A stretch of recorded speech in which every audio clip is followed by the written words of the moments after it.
రేవంత్ రెడ్డి గారు మీ పార్టీలో గ్రూపుల్ని కంపేర్ చేస్తూ హిందూ దేవుళ్ళు ఎంతమంది దాన్ని చెప్పాల్సిన అవసరం ఏముంది, బయట మొత్తం వేసా కదా. సో దాని మీద ప్రకాష్ రెడ్డి గారు ఫుల్ ఫైర్ ఉన్నారు. బీజేపీ అంటే బీజేపీ ఫుల్ ఫైర్ మీద ఉంది. ఈవినింగ్ కిషన్ రెడ్డి గారు కూడా మాట్లాడారు, రెస్పాండ్ అయ్యారు దాని మీద, సారీ చెప్పాలని సంథింగ్. ఇప్పుడు వెనకటికి పని లేనివాడు పిల్లిని తెచ్చి పిల్లి తలకాయ కొరికినట్టు ఉంది వాళ్ళ పని. విమర్శించడానికి ఏం లేదు, పంచాయతీ ఎన్నికలు జరుగుతున్నాయి, అందులో వాళ్ళకి బలం లేదు, బలగం లేదు, గెలవలేరు. కాబట్టి ఏం చేయాలా, అక్కడ అసలు ఎక్కడ కూడా రేవంత్ రెడ్డి గారు కించపరచలే, మన వాడుక భాషలో మాట్లాడిండు. బ్రహ్మచారి అనే బదులు పెళ్లిగానోళ్ళు అన్నాడు, తప్పేముంది? బ్రహ్మచర్యం ఆంజనేయ స్వామి దగ్గర యువకులకు మొత్తం, మాకు కూడా మేము హిందువులమే. రేవంత్ రెడ్డి గారు ఏమన్నా పరాయ మతస్థుడా? ఆయన హిందువునే. నువ్వునే శృంగేరి శంకర్ మఠకి వెళ్ళి ఆ స్వామీజీని పోయి దర్శించి డిబేట్ చేస్తుంటే నన్నే పెట్టాడు నువ్వు హిందువేనా అని. అది బొక్కల మెడలో వేసుకో. ఇప్పుడు కాంగ్రెస్ వాళ్ళు బొక్కల మెడలో వేసుకోరు. హిందువులు అందరం హిందువులమే.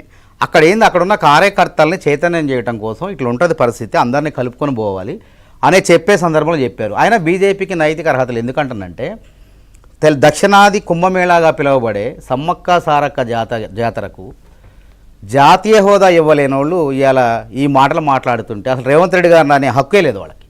మహారాష్ట్ర, కర్ణాటక, మధ్యప్రదేశ్, ఒరిస్సా అన్ని రాష్ట్రాల నుంచి 2 కోట్ల మంది 3 కోట్ల మంది అడికొస్తారు. ఒక ఆదివాసీలు అందరూ అన్ని వర్గాలు వస్తారు అక్కడ. ఆ జాతరకు జాతీయ హోదా ఇవ్వలేరు, కానీ ఇక్కడ ఈ పట్టుకొని తప్పులు ఎదుగుతారు. భూతద్దం పెట్టి తప్పులు ఎతికినా అందులో తప్పు లేదు. రేవంత్ రెడ్డి గారు మాట్లాడిన మాటల్లో ఎక్కడ చెప్పండి అశ్లీలంగా ఉంది, ఎక్కడ బూతు పదం ఉందో చెప్పండి. అంతేగాని మీ రాజకీయ ప్రయోజనాల కోసం మీకు అది లేకపోతే మీరు బతకలేరు. ఆ విధంగా వ్యాఖ్యలు చేయకపోతే అయినా మీకు ఎట్లా ఎందుకు తెలిగింది? ఇప్పుడు 2 పెళ్ళిళ్ళు చేసుకొని వారికి ఇంకో దేవుడు అండు అంటే మరి వేరే మొత్తంలో బహుభార్యతత్వం లేదా చెప్పండి? వేరే మొత్తంలో అట్లా వాళ్ళు ఎందుకని కూడా అక్కడ కాంగ్రెస్ అంటే అందరు ఉంటారు, హిందువులు ఉంటారు, క్రిస్టియన్లు ఉంటారు, అందరూ. ఒక హిందువుగా మెజారిటీ హిందువులు ఉన్న దగ్గర 1, 2, 3, 10 మందో ముస్లింలు, క్రైస్తవులు ఉన్న దగ్గర అందరికి అర్థమయ్యే రీతిలో ఆయన బోధించారు, విడమర్చి చెప్పారు. అంతే తప్ప ఇగో ఇందులో ఏదో ఉంది అని చెప్పి మీరు అరుచుకొని ఇవాళ జాతీయ మీడియాలో కూడా చర్చపెట్టారు వీళ్ళు విచిత్రంగా. అందులో ఏముంది, ఏడబెడతారు చెప్పండి? ఏం తప్పు ఉంది అక్కడ? చట్టబద్ధంగా ఎక్కడా లేదు. వారు ఉన్న విషయాన్ని అక్కడ దేవుళ్ళలోనే 3 కోటి దేవతలు ఉన్నారు. నిజంగా మన హిందూ ధర్మం యొక్క ఔన్నత్యాన్ని వివరించారు అక్కడ, వాడుక భాషలో వివరించారు గొప్పతనం. ఎవరు ఇష్టం వచ్చిన దేవుని వారు మొక్కుతారు. మన కాంగ్రెస్లో కూడా బహునాయకత్వం ఉంటుంది, అందరినీ కూడా సంతృప్తిపరచాలి, వాళ్ళ దగ్గరికి వెళ్ళి కలవాలి. నేను పిసిసి అధ్యక్షుడిగా అయినప్పుడు ప్రతి ఇంటికి వెళ్ళాను, ప్రతి నాయకుడి దగ్గరికి వెళ్ళానని చెప్పుకునే సందర్భంలో మాట్లాడింది. ఇంక అందులో కించపరిచింది ఎక్కడ చెప్పండి? శాకాహారం మాంసాహారం ఉన్న పెద్దమ్మ, హైదరాబాద్ నడిబోర్డులో పెద్దమ్మ తల్లిని శాకాహారులు మొక్కుతారు, మాంసాహారులు మొక్కుతారు. మాంసాహారులు అయితే అక్కడ మాంసం, ఏట మాంసం, ఇష్టమైన మాంసాలు నైవేద్యం పెడతారు. అక్కడ యాదగిరి గుట్ట కింద ఉండవా? వేములవాడ రాజన్న దగ్గర మాంసాహారం, మద్యం ఇవన్నీ ఉండవా?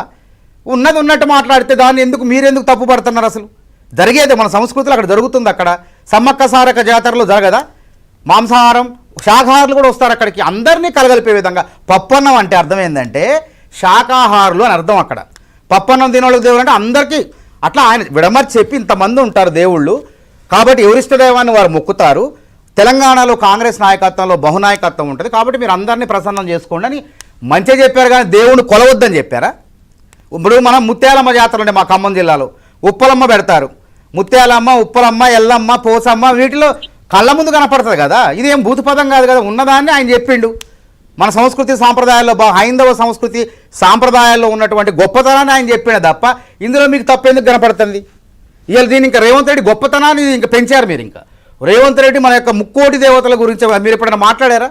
3 కోటి దేవతల గురించి రేవంత్ రెడ్డి మాట్లాడిండు అంటే 3 కోటి దేవతలు ఉన్నారు ఈరోజు భారతదేశంలో అని.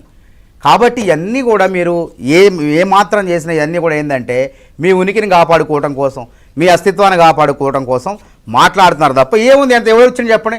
కాంగ్రెస్ ఆఫీస్ మీదకి రావాల్సినటువంటి పని లేదు. కాదు రేవంత్ రెడ్డి ఏమన్నా అందరూ ఎతికారు, ఇప్పుడు గూగుల్లో సెర్చ్ చేశారు, చూస్తే ఏం లేదాడ రేవంత్ రెడ్డి నాయకత్వం అనేది 10 పెరిగింది ఈరోజు.